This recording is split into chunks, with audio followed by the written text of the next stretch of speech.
Someone was Mexican who moved to her school and she took Spanish and she got a 9. That's like the highest grade you can get in England. Oh, oh yeah. Uh, I would what probably get something like that. what's your grades like? Do you have like A, B, C, D, or like do you have Uh, letters, you numbers? know, the classes are so easy through Zoom because you can just lie about stuff. You can literally just take your phone out and look at the answers during a test. You Yeah. can't do anything about it. So right now, I got pretty much A's across the board. Oh, you do letters, A's.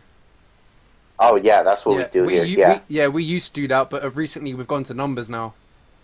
Oh, what's the highest number? 9. 9? Oh, that's weird. It's Yeah. it's 1 to 9. I heard about the system they have in French. It's strange as well. What's that? Sorry. Yeah, if you get 4, then you pass. You have to get 4 and above. Oh, No, 4 and below, then you fail. If you get 4, you pass. Wait, a 3 and a below. Yeah, you fail. that's interesting. That's interesting. Yeah, you have to get a 4 to pass. Do you have to get a C over there to get a pass? That's how it is in the UK. Uh, I think it's a D, D. which is like a 40%. A No, 3. it's a 60%. Oh, we have to get a C over here to pass. Well, of course it's frowned upon if you get a D, but I don't think it's considered failing. Yeah, yeah. Alright, well, we'll actually get into this. Oh my god. All right, Alright, just do that countdown. yeah, I will do. Alright, 3, 2, 1. Alright, guys, welcome back to episode 8 of the podcast. I'm again joined by Oscar Silva. How's it going? It's going great. You know, these fights are consistently great, and I always look forward to it every week. And unfortunately, at the end of the year, we're gonna see an absence of fights from some weekends. But right now, let's enjoy it.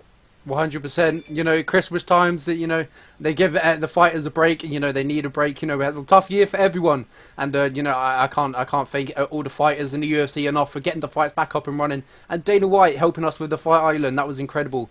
And we've had 2 stints at Fight Island, hopefully a 3rd stint in January. There's been linked about January. They're heading to January for Fight Island for Dustin Poirier versus Conor McGregor. What do you think of that? Yeah, you know, that fight really doesn't get me really hyped up because I have a feeling that Connor will put him away within 3 rounds. But other than that, I think it's a big deal. I think plenty of casual fans will be watching it, and we'll see what happens. 100%. It's a great fight nonetheless. And every time, a fun fact, every time Oscar picks a fight in his Oscar pick of the week, it happens. So you just heard the man there. Yeah, You said he's going to put Conor McGregor's going to put Dustin Poirier away in 3. I would go with that if you're betting because Oscar, when he does his picks of the weeks, I think it's 2-2 now. I think. yeah, it is. You know, Giga Chikadze with that walk in the park, as I said. Absolutely brilliant. So we'll talk with the first fight of the evening. Gustavo Lopez beat Anthony Burchak. Anthony Burchak, he came back from the UFC since 2015 or 2016, and he went 2-2 in the promotion before he left. Unfortunately, he came back to the UFC last weekend. Didn't get the win. Did go on his way. Gustavo Lopez looked good. First round rear naked choke. How did he look? Yeah, so he rocked him early, and then he choked him out. Really, nothing much to say. I don't know too much about both these guys. I think Gustavo Lopez won't be ranked at some point. We'll see what happens with him. Yeah, 100%. They are in a tough 135-pound division at the moment. The bantamweight division is just one of the deepest divisions that we've got in the UFC at the moment. And there's a rising contender who fought in the card later on that we will talk about when we get to it. But Gustavo Lopez, 2 fights in the UFC. In his first fight, he got Merab Dvalishvili, and then he bounces back with a win over Anthony Burchak. So now he's 1-1 in the promotion. There's no shame in the loss to Merab. Merab is an absolutely phenomenal fighter. Definitely going to be top 5 probably in the future, depending where I don't know whether he'll get any further than that, but he's a very incredible guy to especially on your debut as well. They literally handed you, unfortunately, one of the toughest opponents in the 135-pound division at the moment. But yeah, good to see Gustavo Lopez pick up the rear naked choke in round 1, and we see him move to 1-1 in the promotion. But probably the most interesting thing to talk about the whole night was the second fight of the Yeah. evening. Max Griffin defeated Ramses by 3rd round TKO. We'll put the quotes on that. But he busted his ear. His ear looked like it came off, and it looked a bit strange. You've probably seen it. You've seen the pictures of his ear coming off. It was all a bit weird, all a bit strange. But yeah, we'll talk about the injury. What did you think of the injury? Yeah, I thought the injury was a brutal watch. Uh, he even had a mouse under his eye too. You could see that this was a mismatch on the feet. I thought for him, his only shot of winning would be a submission, and that's what we saw. Max Griffin, he's fought the who's who. He has a win over Mike Perry, and he looked great that night. I think Ramiz really should have used that wrestling, and he paid for it. That elbow to the ear, caused a gruesome injury, and even Mike Tyson would be jealous of an ear injury like that. 100%. You said there that he didn't utilize his submission game, but and his takedowns. His wrestling is absolutely incredible. I'm baffled why he didn't use it. There was no takedowns attempted by Ramzin, but there was one by Max Griffin. Didn't get it though. But he used his legs, used his striking, landed a lot of his strikes, landed almost half his strikes, and he looked absolutely incredible. And a very good win. He comes back onto the winning column after dropping 2 in a row against Charles Oliveira and someone that has not come to my head at the moment. But yeah, no, goes back to the win column. He picks up a few more wins. He's always a guy that picks up a few wins, gets that top-ranked opponent, and then sort of kind of fades off a bit. But hopefully we see Max Griffin pick up a few wins, get that ranked guy, put up a good challenge, because he's a very likable guy. And when he saw the injury as well, you saw his immediate reaction, and that way Yeah, he reacted, that will scare me. That's going to be in my horrors. yeah, that's gonna be in for him just nightmares from now on. He's gonna have a dream of some kind of insect biting on his ear or something like that. I don't think that guy's gonna be able to roll in the gym for a long time. Yeah, 100%. It looked absolutely, as the Americans say, gnarly. Yeah, very gnarly. So it was just hanging, and I remember when he hit the elbow, you saw it like on the ricochet. Oh, it was disgusting. But Max Yeah, looked it good. was. I don't want to see that. Max looked, really great. I think Max, he could beat one or two ranked guys right now. Yeah, as soon as he came out, he was bouncing on his feet, using his footwork. He was making it hard for Ramsage. Just to try and just settle. He was always on the feet, pumping that jab out. That was the story of the fight. His jab looked incredible, and it was piecing him up. I agree. So yeah, we'll move on to the fight. Darren Elkins versus Eduardo Garagori. Darren Elkins comes back into the win column after dropping 4 losses in a row, I do believe. Yeah, I think Darren Elkins is a tough SOB. He got that rear naked choke in the third round. He was in trouble on the feet against Garagori. Garagori he had him hurt plenty of times, but you could see that Darren Elkins had the advantage in the grappling. He would take him down over and over and over again until he was able to find that submission. I thought Darren Elkins was about to lose that fight until he got that Hail Mary rear naked choke. I think Elkins will never be in a fight without blood ever. Yeah, when will we ever see Darren Elkins have a clean fight? I don't think we will. We never will. Never. There's too much scar tissue on him, and every time he gets jabbed, that's it. It's ruined. Yep. So he dropped 4 in a row. He lost against Alexander Volkanovski, Ricardo Lamos, Ryan Hall, Nate Landwehr. But on that before that fight, he was on a 6-fight win streak. Beat Michal Bektik with one of the most absolutely incredible comebacks in the UFC. Beat Dennis Bermudez. Beat Michael Johnson. He was picking up some really good steam, and then he ran into Alexander Volkanovski. That there's no shame in that loss. That guy went on to be a future champion.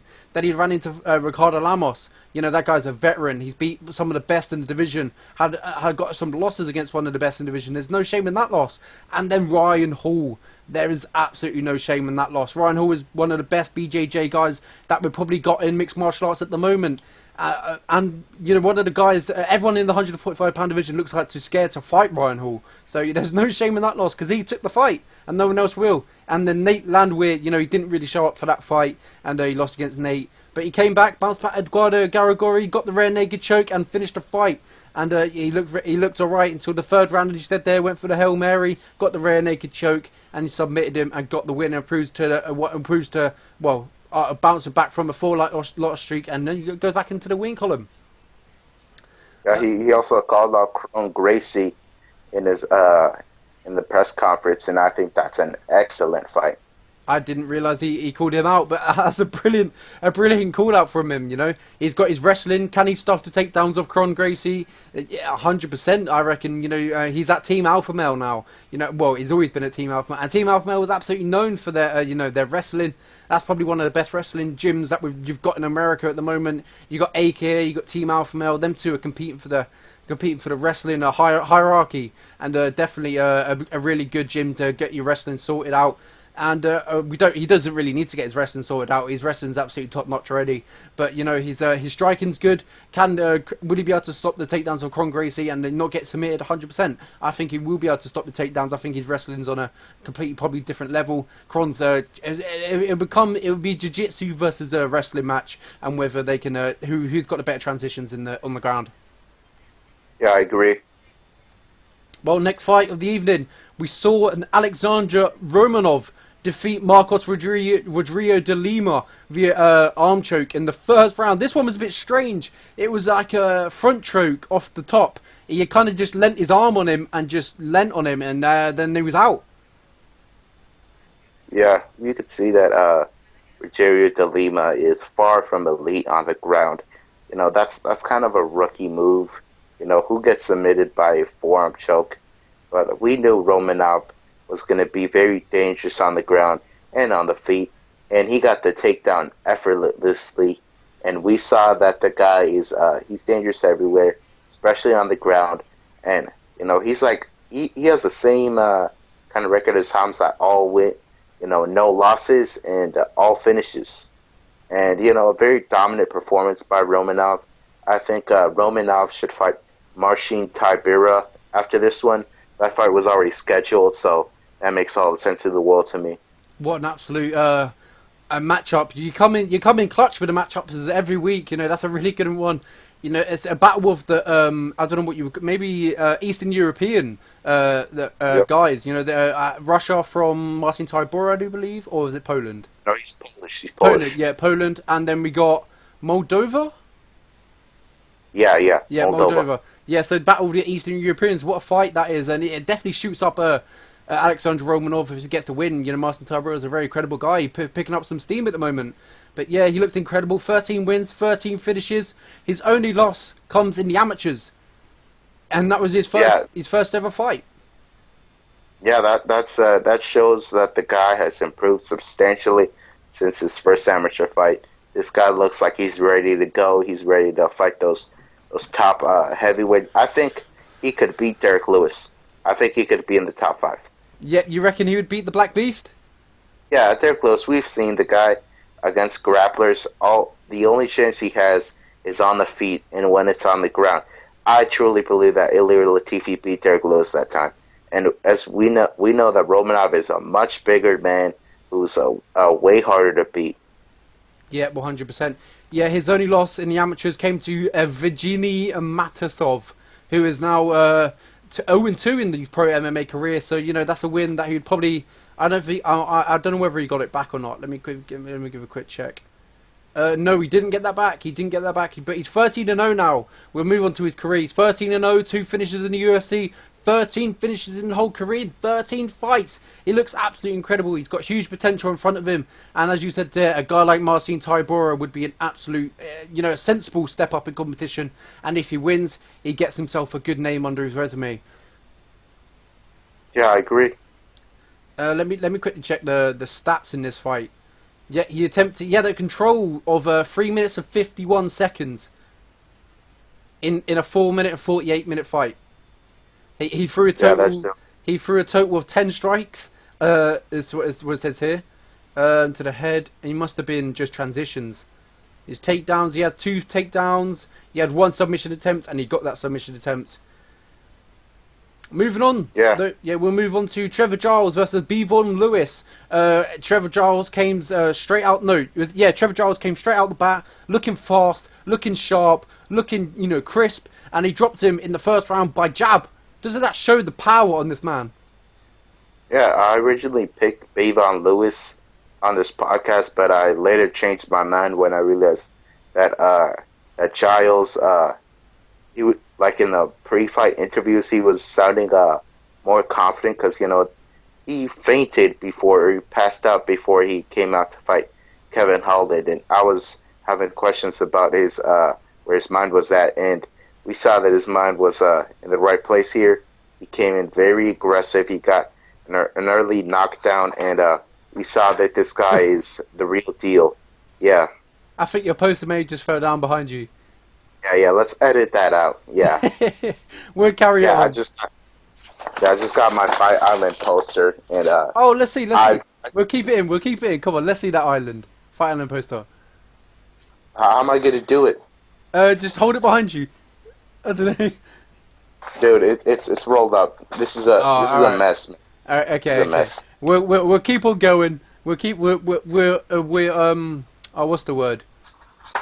I can't remember. But anyway, yeah, Trevor Giles looked good that night, but Bevan Lewis, he had the more total strikes in that fight by 9, but outstruck him. He had 113 strikes thrown in that fight to where Trevor Giles only threw 73 but landed 51. Bevan Lewis, was more volume striker, didn't really land much of his strikes, but we've seen Trevor Giles. That man has power in his hand. Can he be a real problem at 185?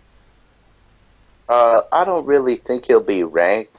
He's not the best. He's had a lot of underwhelming performances, especially the one against James Krause, who got the fight ready.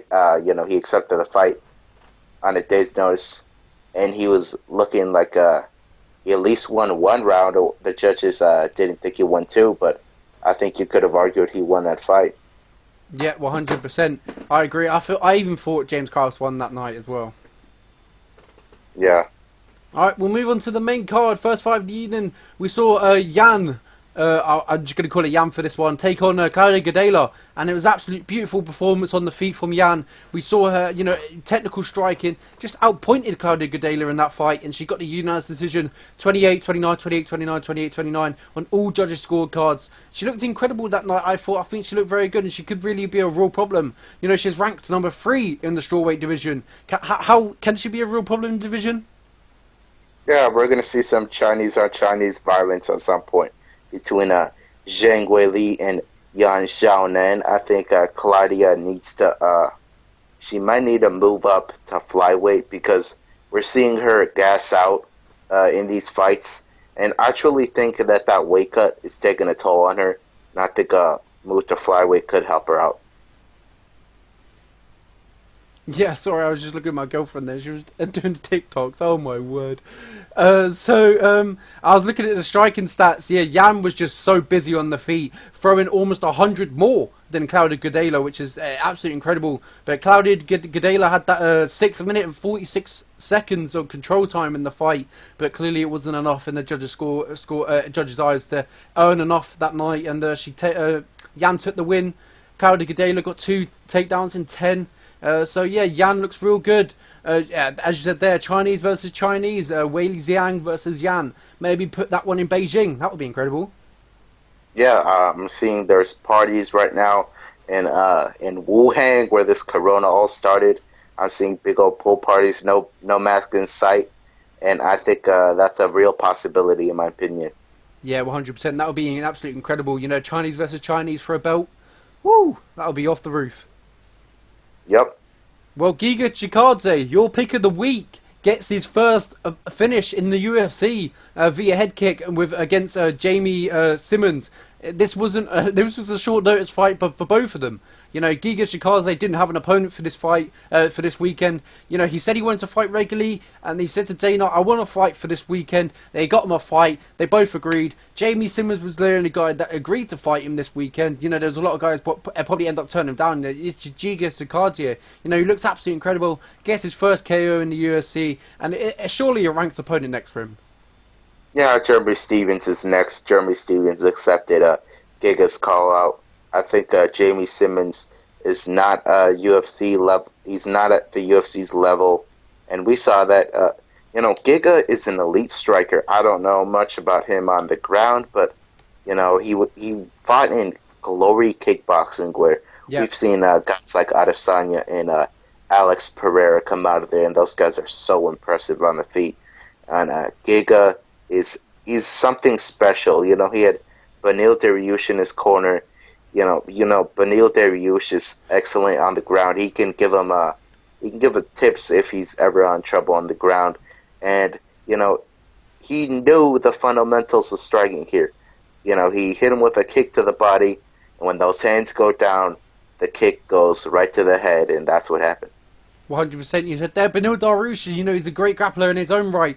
But recently, Beneil Dariush has been knocking everyone out. Yep.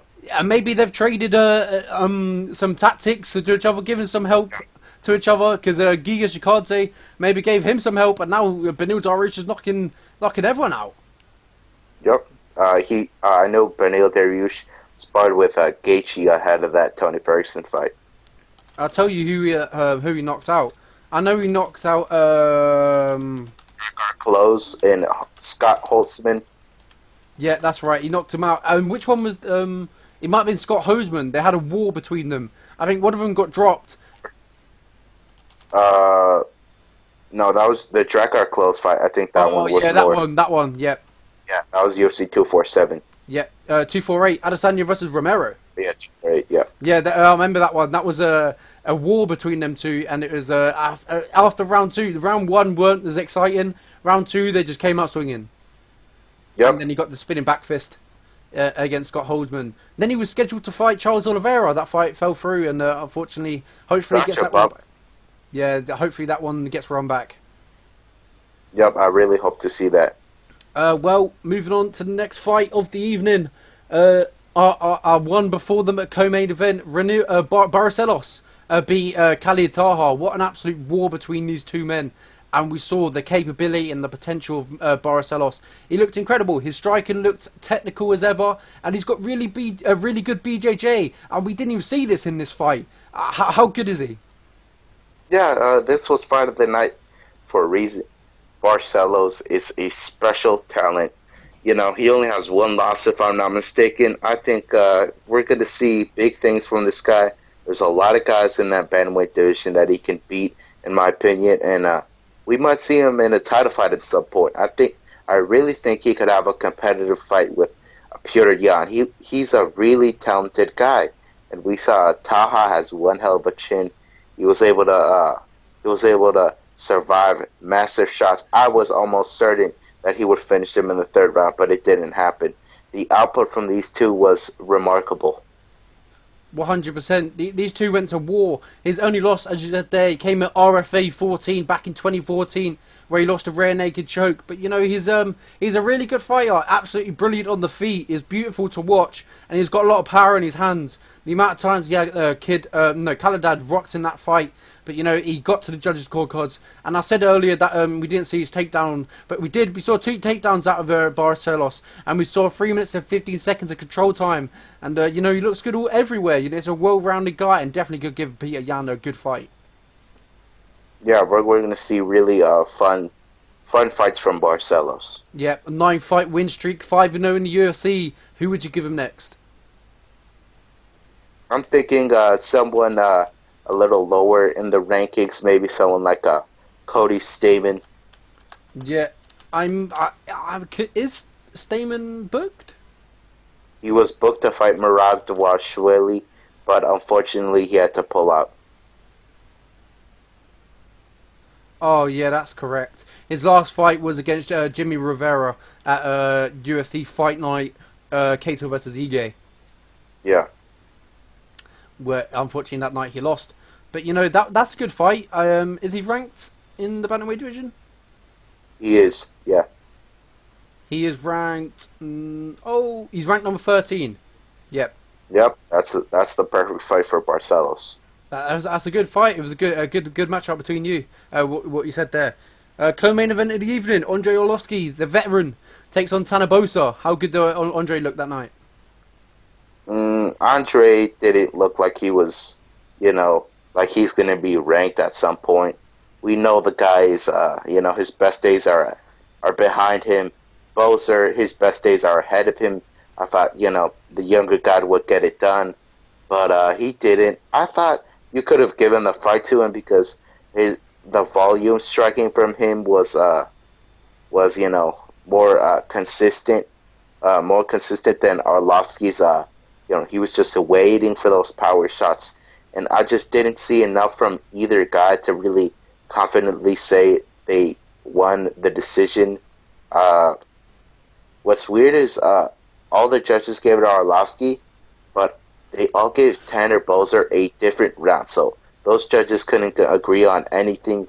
We know those judges are basically no good. I think 100%. Arlovsky. We're not going to see anything big from him.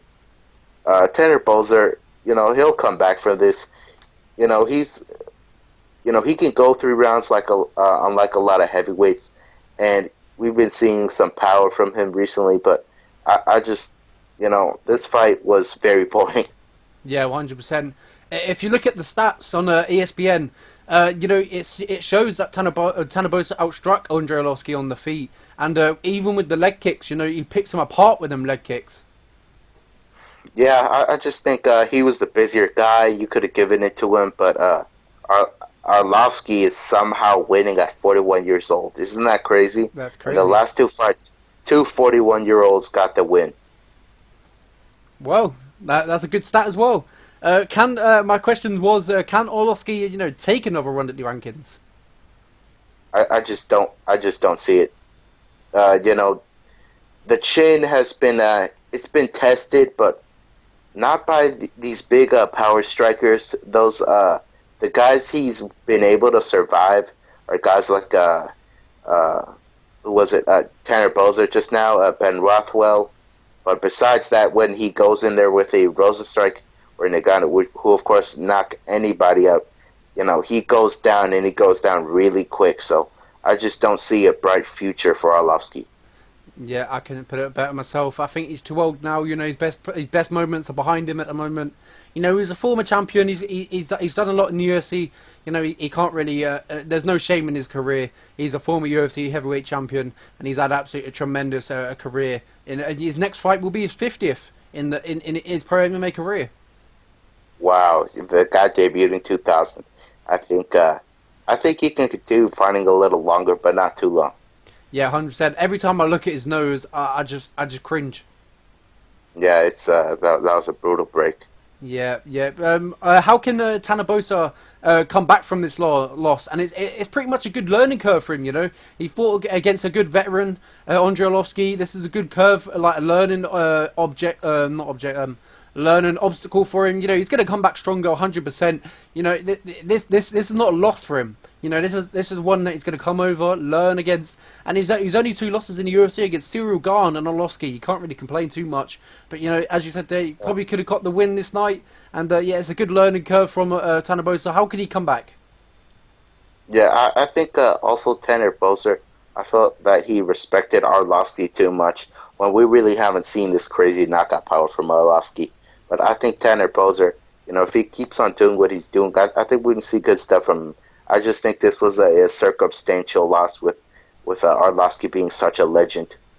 Yeah, I had my notes on here written that, as you said, they kind of respected him too much. I had it said he wasn't really aggressive enough. When he threw his strikes, when I mean by aggressive, I mean like there was not power. I feel like he just wanted to, outpoint him and just not knock him out. A guy that like Tanabosa, I just said as of late, been knocking people out. If he was aggressive, used his power, he probably could have got Andre Arlovsky out.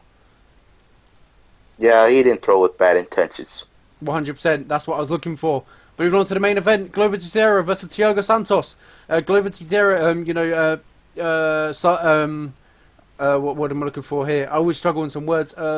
Outlasted the early onslaught from Thiago Silva. That was the best way of putting it. So Glover Teixeira, outlasted the early onslaught from Thiago. He got knocked down twice in that fight, I do believe, and he came back. A guy that's been knocked down a lot in his whole career, but he comes back. We've seen it against Carl Robertson. He got knocked down, came back up, submitted him. In this fight, he got knocked down by Thiago Santos, came back up and submitted Thiago Santos. Does he deserve the next title shot? He 100% deserves that title shot. I think it would be almost criminal if you were to give that title shot out of Adesanya.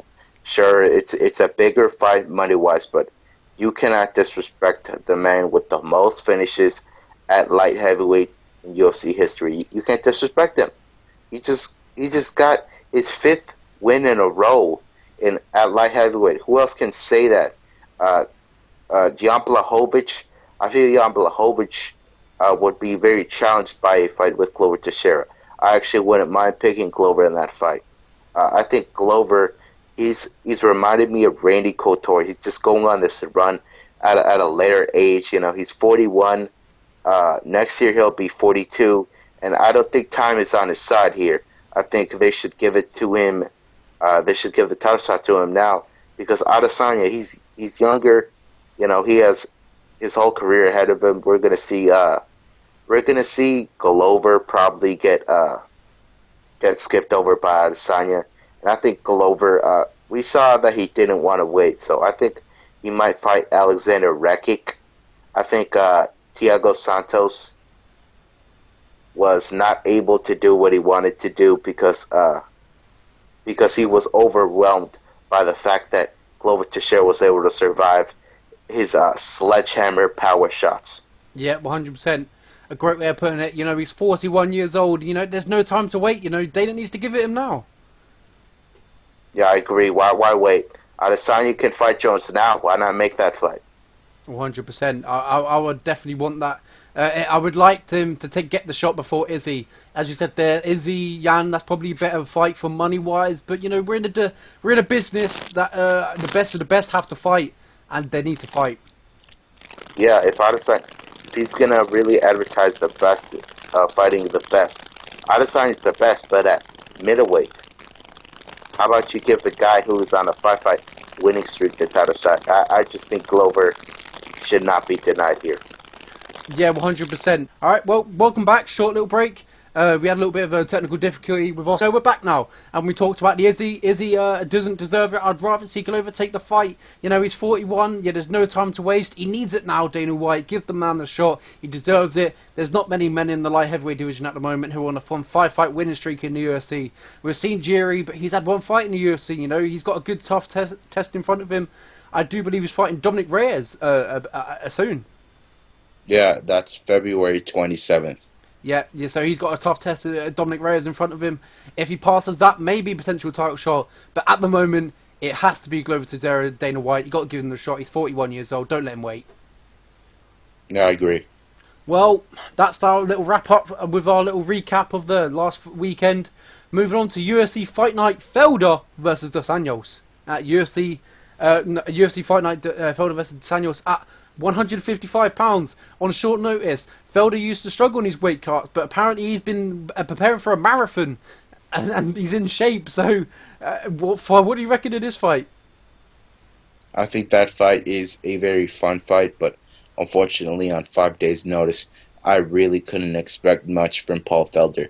I respect him for even stepping in the octagon with that short of a notice. I think Paul Felder will have his moments, but I think Dos Anjos, he had a full camp.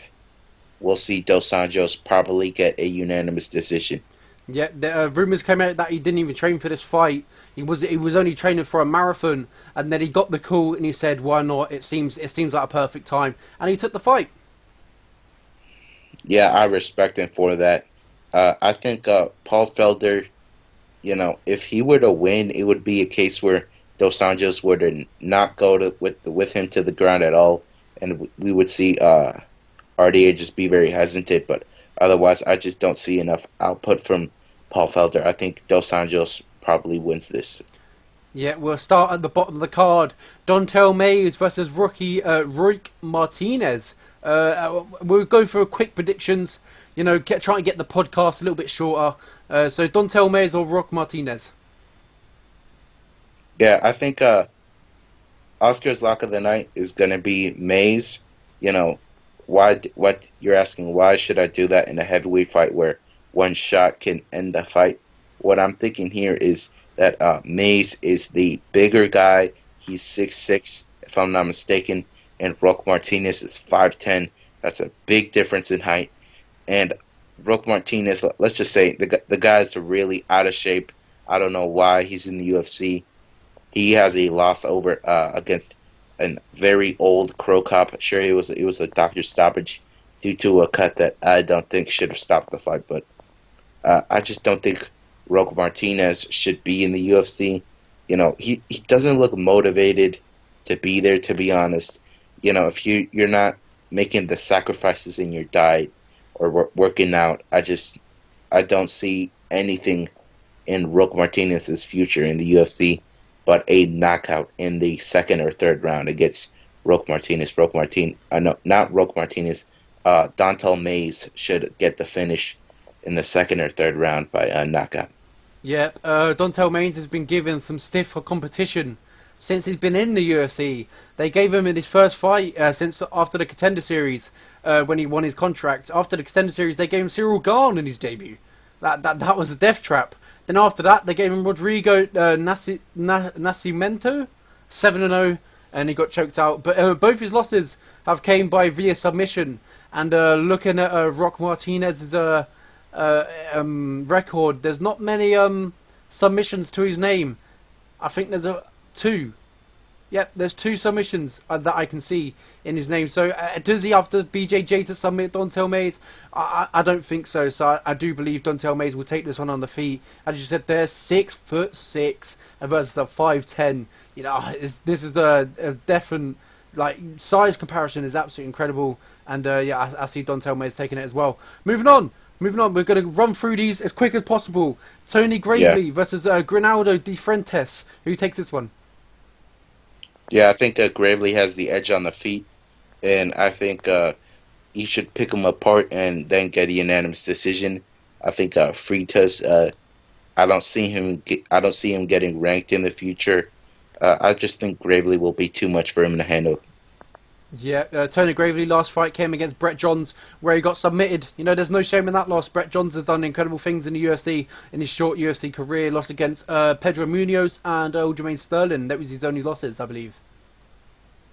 Yeah, I have no reason to believe that Gravely won't win this. Yeah, and then unfortunately Brett Johns moved on to the Bellator. That was a bit of a surprise. I didn't like that one. Yeah, me neither. I think he should have stayed in UFC. The guy's got incredible potential, and Bellator picked up a good one. Yep, I agree. On the other hand, we got Grinaldo de Fuentes. His last fight was against Chris Gutierrez, where he lost a split decision over a year ago.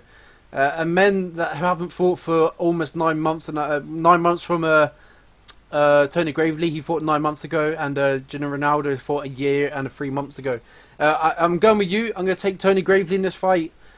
I don't really know too much about these men, unfortunately, but I'll take Tony Gravely, and we'll move on swiftly. I agree.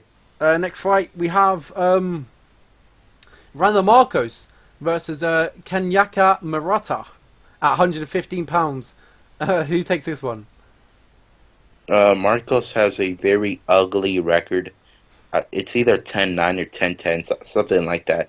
10-9. It's a very ugly record, and we're gonna see the newer girl. What's her name? Kenyaka Murata. I think Murata. Kanako Murata. Oh, I don't know. Kanako Murata. There you go. I do know she's Japanese, so yeah, we're gonna see her put a beating on Randa Marcos. Randa Marcos has biggest win, I believe, is Angela Hill. She got the first round armbar. If she doesn't get that submission, she's gonna be in big trouble here against the new Japanese talent. We're probably gonna see an unanimous decision from the new Japanese prospect. Yeah, as you said there, new Japanese prospect. She's a finisher as well. She went on a 4-fight submission win streak. Then she went into a victor, and then she finally got a split decision against Emily Ducote. But now she's in the UFC for the first time. It's her UFC debut. There might be some jitters, but I think I think she'll get the submission win against Randa Marcos in either round 2 or 3. So yeah, let's see how highly she is, and we'll see we'll see if she can get the win or not. Yeah, moving on. Correct. We got Lewis Smoker versus Jose Alberto Quinones at 135 pounds. I don't like any of these people. I think these are good fights. These are good gatekeepers in the division. I feel like they can give each fighter a win. We've seen Casey Kenny He beat Lewis Smoker. We've beat Matt Chanel's beat Lewis Smoker. You know, he's lost against some really really good guys, but I feel like that's what he's there to do, sort of thing. He's there to give some wins to the future prospects in the division. Jose came in off a loss against Sean O'Malley when he got knocked out at UFC 248. The return of Sean O'Malley. This guy, I'm not too highly on either men, to be honest.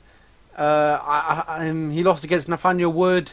He lost against Sean O'Malley. He beat Carlos Huichin. There's a lot of question marks around him, but I see Lewis Smoker probably taking this fight. This is a pretty close fight. I think Jose Quinones, he's not a bad fighter. He has jiu-jitsu tattooed on him, but he doesn't even have the best jiu-jitsu. I think that Jose Quinones, that loss to Sean O'Malley, really affects his status among MMA fans. They think he can get knocked out easily or whatever, but the guy was actually he actually has won quite a lot of his fights in the UFC. I think Luis Smoka, he's been in the UFC for such a long time. I think he's seen it all, and I expect him to get it done by a unanimous decision. Yeah, as you said there, Jose's won 5 fights in the UFC. He came off the Ultimate Fighter Latin America Season 1 in his debut, lost against Alexandro Perez. But since that, went on a 5-fight win streak, lost to Nathaniel Wood, and then bounced back with a win over Carlos, then lost against Sean O'Malley. You know, I feel like Lewis Smoker is a veteran. As you said, they've been in the UFC for ages. Both men have. I think Lewis Smoker is just going to have enough to take. I just don't. I'm not really too highly on Jose, but hopefully he proves me wrong. But I see Lewis Smoker taking this fight. I agree. Who have we got next? I think it's Alberto Moreno versus Rhys Mckee. Yep, that's correct. Alex Moreno versus Rhys Mckee. Rhys Mckee returning off a fight from Khamzat Chimaev. There's no shame, no shame in that loss. They fed him to the wolves right away. You gotta respect him for taking that fight on such short notice. I believe it had to have been under 10 days that he took that fight on short notice. He's Mckee's was actually a lightweight a lot of his career. Recently he became a welterweight, and I think Moreno is the bigger guy. He's gonna overpower him. He's gonna take him down. And we're probably going to see a unanimous decision from Moreno, who has a win over Griffin, who looked impressive. Yeah, you said there that Alex Moreno was the bigger guy. Rhys Mckee standing at 6'2", and Alex Moreno is 5'11", according to Tapology. And Rhys Mckee's got that reach advantage, 78 reach for Rhys Mckee, 72 for Alex Moreno. So he's quite a long, lengthy guy at 170 pounds. Yeah, he's a very skinny guy, kind of like Adesanya, but of course he's not on Adesanya's level. Yeah, 100%. So this is a good fight, as you said there. I say Alex Moreno taking it. You know, I just feel like he's a veteran, and you know, I feel like he's been in the UFC for ages, got some really good wins. He's beat Zach Otto, he's Max Griffin once upon a time a year ago, and then he beat Kenan Song. You know, he's beat some really good guys. But his last fight, he did lose against Chaos Williams. He got knocked out in that fight 9 months ago. And Rhys Mckee only fighting 3 months ago. Yeah, at 3 months, that could come in his advantage. You know, he's active, but he only got 3 minutes of that fight, and he didn't really have a lot to do in that fight because he got smashed. Yeah, I think Moreno has been more active in the UFC, you know, than his record previously states. Because, you know, of course, Moreno, the win over Griffin really taught me a lot about the kind of fighter that he is. He was able to punish Griffin, and I think he'll do the same to Rhys Mckee. 100%, I agree. Ashley Yoda versus Miranda Granger in the next fight. This is a decent little fight. The Spider Monkey versus the Danger, I believe. Is it Miranda the Danger Granger? Yeah, I believe so. Yeah. Oh yeah, Miranda Danger Granger. That's a bit of a tongue twister. Why did she have to do that to us? In our UFC career already, she's 1-on-1, beat Hannah Goldie. In her last fight, she got submitted by Amanda Lemos. And Ashley Yoda, her record it's not the greatest. 7-6 in the pro MMA career. She's currently on a 2-fight losing streak. This is surely a must-win for her. Yeah, that's another very ugly record, and I think it's gonna get uglier because Granger is a little bit bigger, and she's probably gonna be the more physically powerful on that night, and we'll probably see a split decision. This was at a pick'em according to the odds makers, but now money's coming in on Granger, and for good reason because I just think she's better. Yep, 100%. I agree. Granger will take this fight. A fight that got made quickly after Brendan Allen. He was meant to take on Ian Heinisch last week, and that fight didn't fall through. Ian Heinisch unfortunately tested positive for COVID, I believe. I think that was correct, yeah. And they gave him Sean Strickland, who fought 2 weeks ago against Jack Marshman. And this fight came up at short notice. You know, both men stepping in. Both men agreed to fight, and now they're fighting each other. Sean Strickland looked incredible in his last fight against Jack Marshman. And against Brendan Allen, a good prospect in the division. Who do you reckon takes this fight? You know, we already previewed Brendan Allen and Ian Heinisch last week, and I had a lot of good things to say about Brendan Allen. And, you know, there's really no point in repeating that, but let's say the guy's on a 5-fight winning streak. He submitted Kevin Holland.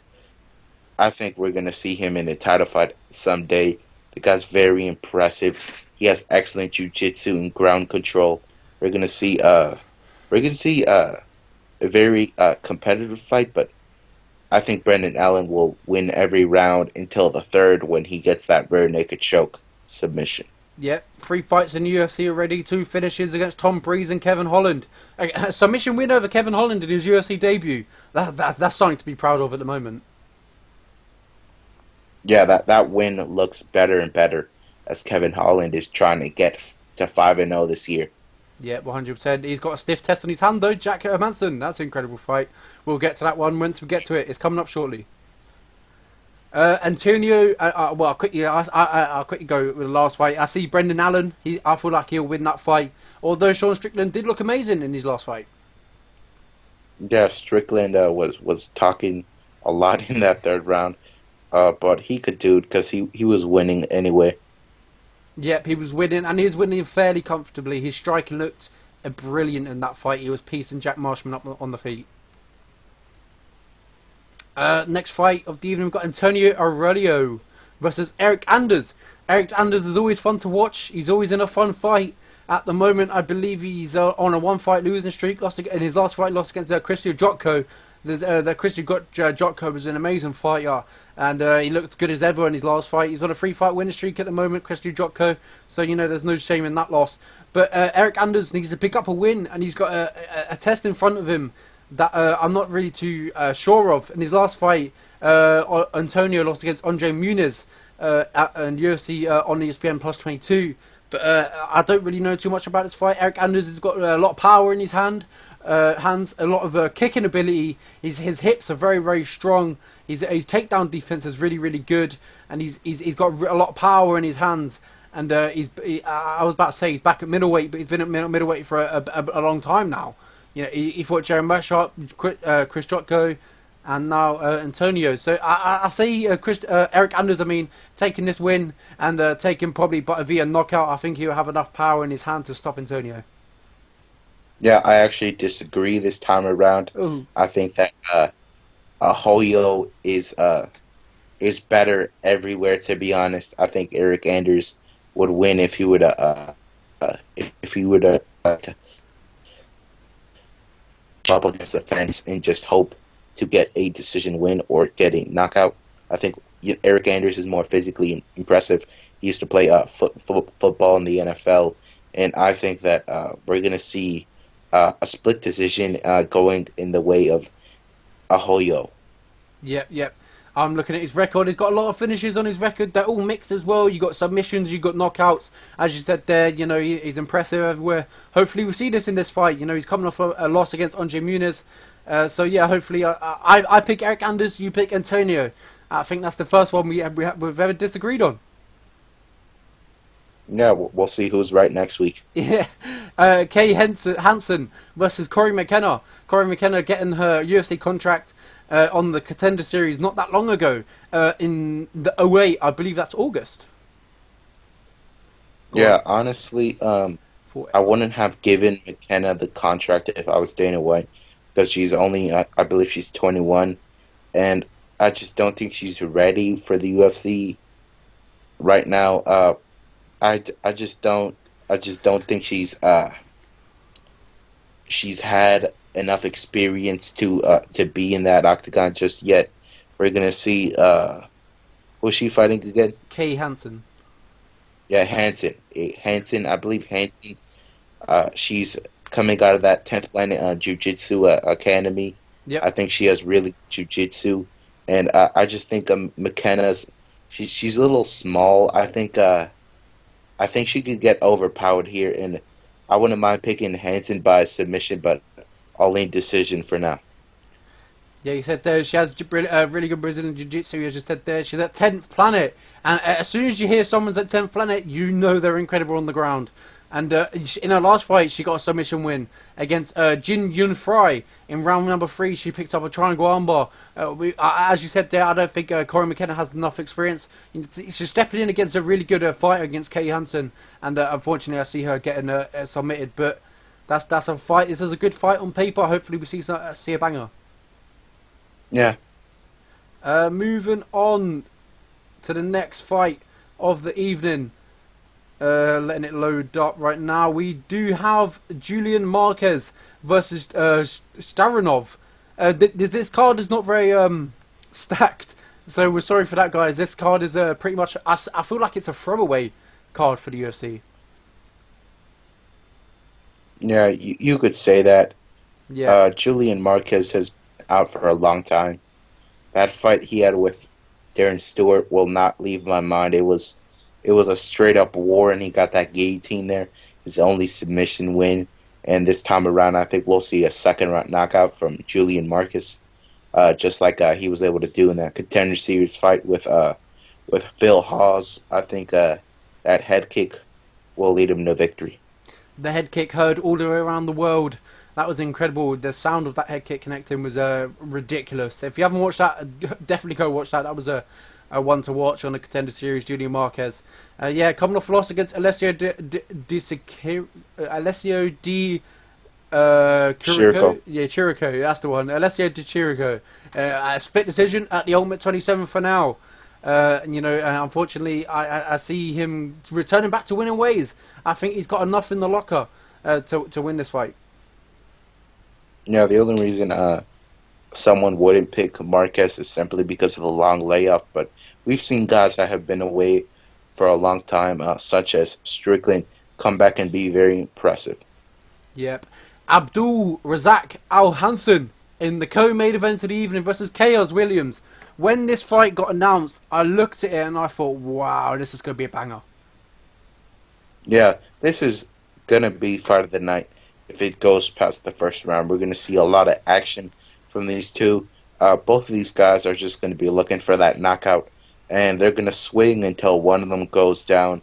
And I think that Abdul Razak Al Hassan is a little more technical. We saw the guy blow out his gas tank last time, trying to swing for the fences on Monil Lazez, and Monil Lazez was able to weather the storm and get the unanimous decision. And I think we're going to see Razak Al Hassan probably put Chaos Williams to sleep.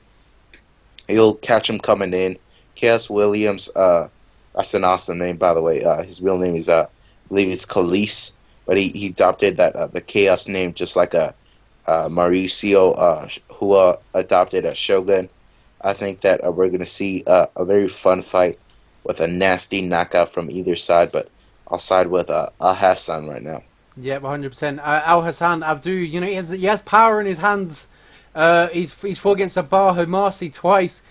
He got finishes in both of them fights. One was by controversially, and they ran it back 2 months later. And he put it out. Made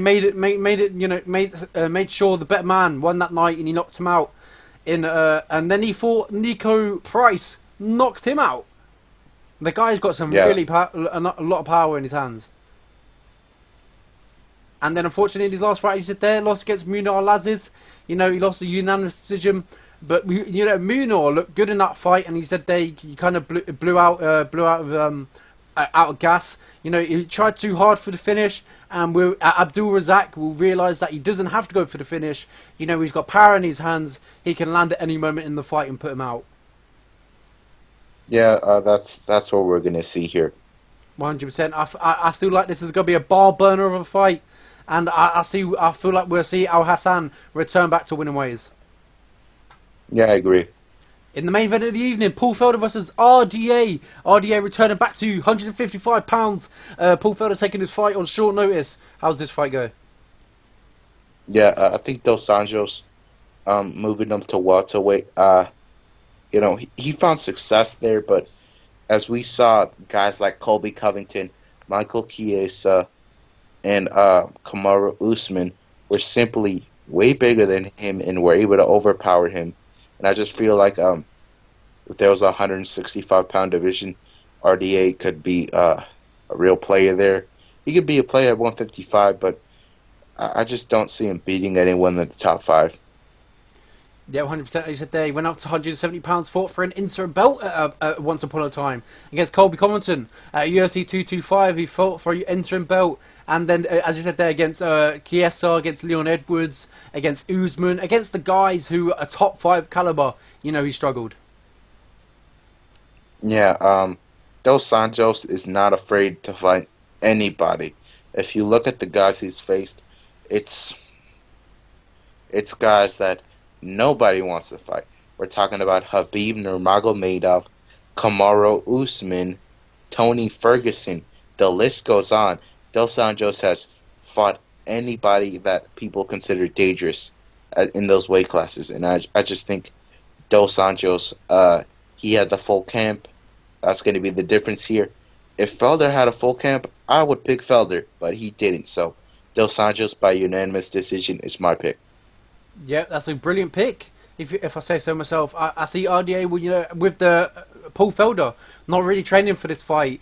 I feel like he won't be in the condition than he was in a Dan Hooker fight. Even though he's been training for a marathon, he will probably be able to go 5 rounds. But will he be as sharp in his MMA, ability? I don't think so. He said he hasn't been training a lot for MMA, and this fight, can't come up at short notice. He has been training a marathon. He hasn't really been training for an MMA fight, so I feel like he won't be as sharp as he was in the Dan Hooker fight that he controversially won, in my opinion. I do believe he earned the win that night. Yeah, I think Felder definitely won that fight.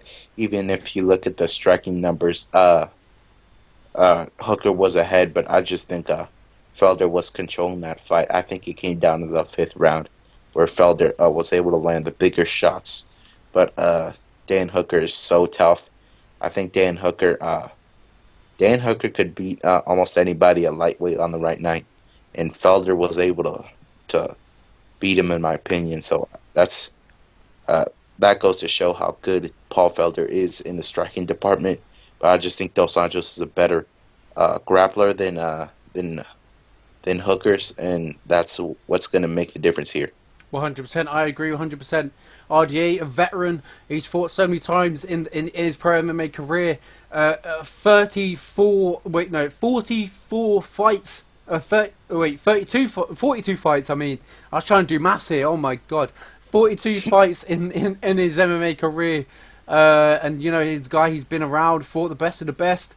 And I believe with the Paul Felder not having to train in this fight, I think that'll be a big dividend, and we'll see RDA, come in there, take him down, and maybe look for a submission.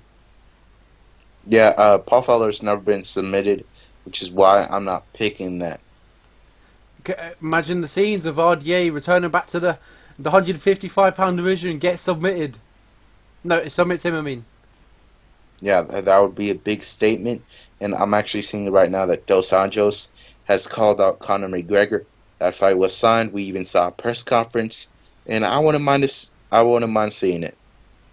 Yeah, obviously he's got to get past the gritty Paul Felder. Then after that, he's got Donald Cerrone at Submission Underground. Yeah, that card is so stacked. Could you imagine if that was a fight card, not a grappling card? But either way, I'll watch those Yeah, those 100%. minimum grapple any night of the week.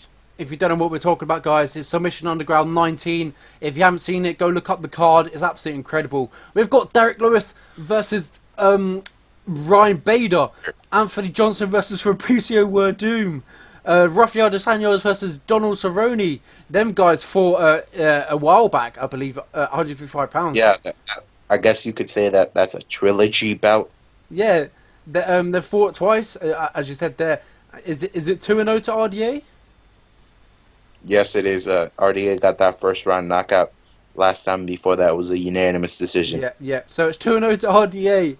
A bit of swill for Donald Cowboy Cerrone, but you know, yeah, that guy does anything he wants. He fights, he rolls, he submits anyone he wants. Donald Cowboy is very underrated on the ground, but you know, he's got RDA in front of him, a guy who's also incredible on the ground. But yeah, the Submission Underground 19, absolutely incredible card. If you don't know, if you're not going to watch it, make sure you look at the card, give it a watch, tune in, because I'm definitely tuned in. It's something I'm going to be watching. That's a wrap up of the fights and our predictions. Been a pleasure. Yeah, it's definitely been a pleasure. This card should be fun. I think Paul Felder added a lot of interest to this card with his ballsy decision to take this fight on 5 days' notice. He was supposed to be commentating the card, and now he's going to be stepping into the octagon and fighting one of the most seasoned veterans in the UFC. What an absolutely incredible word to describe it. Seasoned. You know, this guy's been everywhere, and we're going to see him get tested against one of the grittiest guys in the 155-pound division. Paul Felder, he's always up for a scrap, and we're going to see who wins this weekend. Hopefully, it'll be a great fight. Always the cards that are least stacked and more weaker, you know, more tend to, you know, be incredible for the fans. Yeah, that Roman the Marais Sanhagen card, nobody was really that hyped about the card, and then you saw how crazy that card was. 100%, exactly. Great way of putting it. Moraes versus Sanliga. No one was really hyped for that card. Everyone called it weak. It produced one of the best fight nights that we've seen in a while. Yeah, Dana, I remember Dana 2 weeks after that press conference, he was still riding the high off of that fight night. Yep, incredible, absolutely incredible fight night that was. But we're looking forward to another fight night this weekend. You guys will be tuning in. Me and Oscar will be tuning in. And next week we'll be talking about the fights and what happened. So thank you guys for watching this one. Oscar, send it off. Yeah, guys, I hope you're listening to this on a podcast platform or on YouTube. Choose whatever you want. Most people are listening right now on YouTube, but I suggest listening to it in a podcast form, because that way you can do it while you're driving, while you're working out, whatever you want. I think that this show will continue to get bigger and bigger over time. For now, I think you can expect these episodes to be dropping every Thursday, and Yep. we're gonna see a lot of growth from the show in the future. We're gonna be adding newer things to it, and I hope you stay tuned in. Yeah, 100%. Great way of putting it. Thank you for joining me, Oscar. And I'll see you next week to talk about the fights.